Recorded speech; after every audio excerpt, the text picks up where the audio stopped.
ప్రపంచవ్యాప్తంగా పవిత్రమైన శైవ దేవాలయంగా ప్రసిద్ధి చెందిన నేపాల్ దేశంలోని కాఠ్మండులో ఉన్న పశుపతినాథ్ దేవాలయం గురించి మరియు గృహేశ్వరి శక్తిపీఠం గురించి ఈ వీడియోలో తెలుసుకుందాం.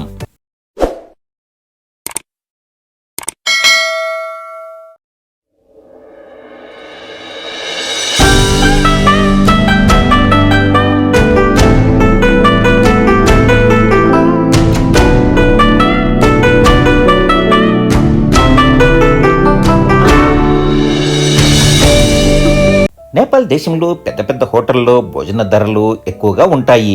చిన్న చిన్న హోటల్స్ లో భోజనం 100-120 రూపాయల ఇండియన్ కరెన్సీలోనే మంచి నాణ్యమైన ఆకుకూరలతో కూడిన భోజనం లభిస్తుంది.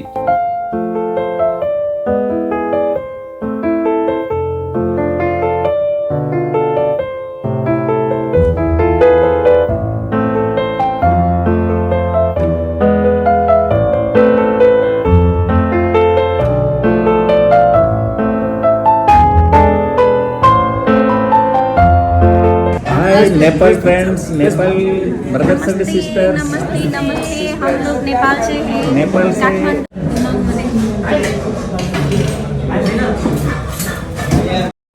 1979లో యునెస్కో వారిచే వరల్డ్ హెరిటేజ్ సైట్ గా గుర్తింపబడిన పశుపతినాథ్ దేవాలయము నేపాల్ దేశ రాజధాని అయినటువంటి కాఠ్మండు నగరంలో ఈశాన్య దిక్కున భాగమతి నది ఒడ్డున ఉన్నది.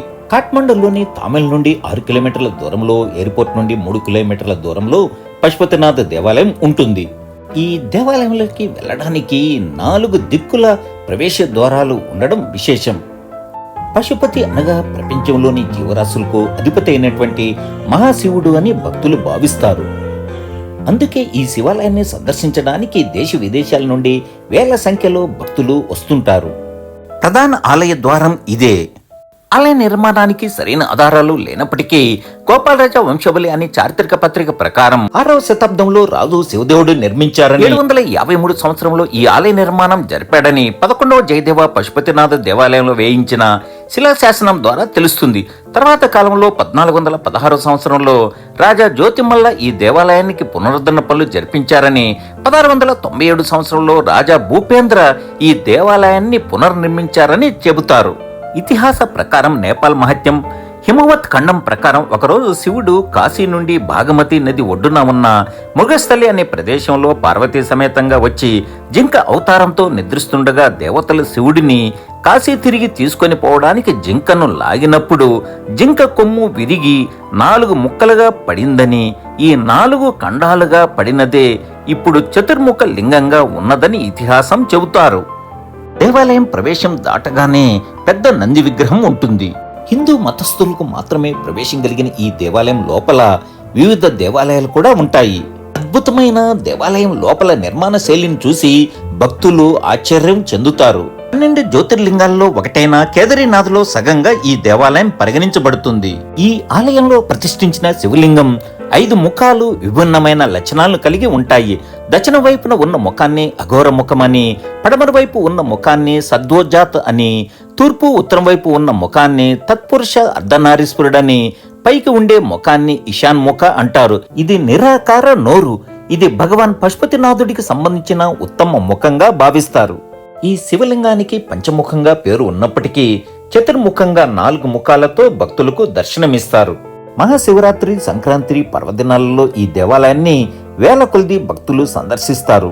ఈ దేవాలయం సమీపంలోని ఆర్యఘాటు, గౌరీఘాటు, పందర శివాలయ, గోకర్ణనాథ్ విశ్వరూప దేవాలయాలు, గృహేశ్వర దేవాలయం, కీర్తికేశ్వర మందిరం, సూర్యఘాటులు ఉంటాయి.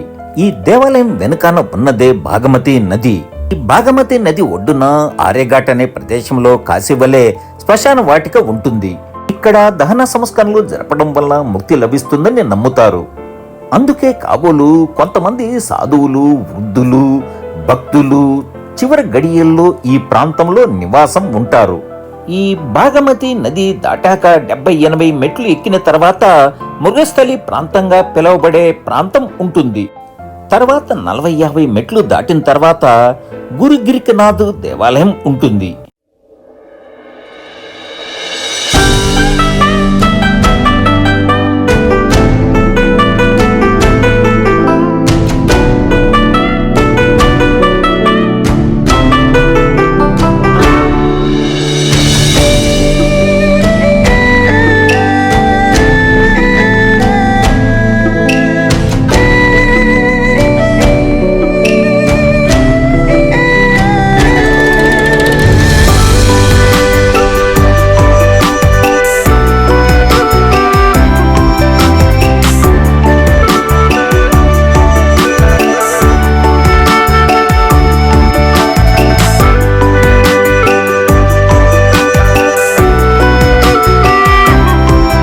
ఈ దేవాలయం తర్వాత గృహేశ్వరి శక్తిపీఠం కనపడుతుంది. సతీదేవి శరీర భాగాలు పడిన ప్రాంతాలను శక్తిపీఠాలుగా పిలుస్తారు. మొత్తం 51 శక్తిపీఠాలలో ఈ గుహేశ్వరి శక్తిపీఠం ఒకటి. మంత్రశక్తుల సాధన కేంద్రంగా భక్తులు భావిస్తారు. ప్రసిద్ధి చెందిన పశుపతినాథ్ దేవాలయం మరియు శక్తిపీఠం ఒకే ప్రాంగణ పరిసర ప్రాంతాల్లో ఉండడం వలన భక్తుల రద్దీ ఎక్కువగా ఉంటుంది. ఇప్పుడు సాయంత్రం 6 దాటింది. ఇప్పుడు మళ్ళీ పశుపతినాథ్ దేవాలయం ప్రాంగణానికి వెళ్దాం. ప్రతిరోజు సాయంత్రం పశుపతినాథ్ దేవాలయం వెనుకాన్నే ఉన్న భాగమతి నది ఒడ్డున గంగా హారతి ఉంటుంది. భాగమతి నది అయినప్పటికీ గంగా హారతిగానే పిలుస్తారు. ఈ పవిత్రమైన గంగా హారతి కార్యక్రమాన్ని చూడడానికి సైతం వేలాది మంది భక్తులు వస్తుంటారు, పరవశించి పోతుంటారు.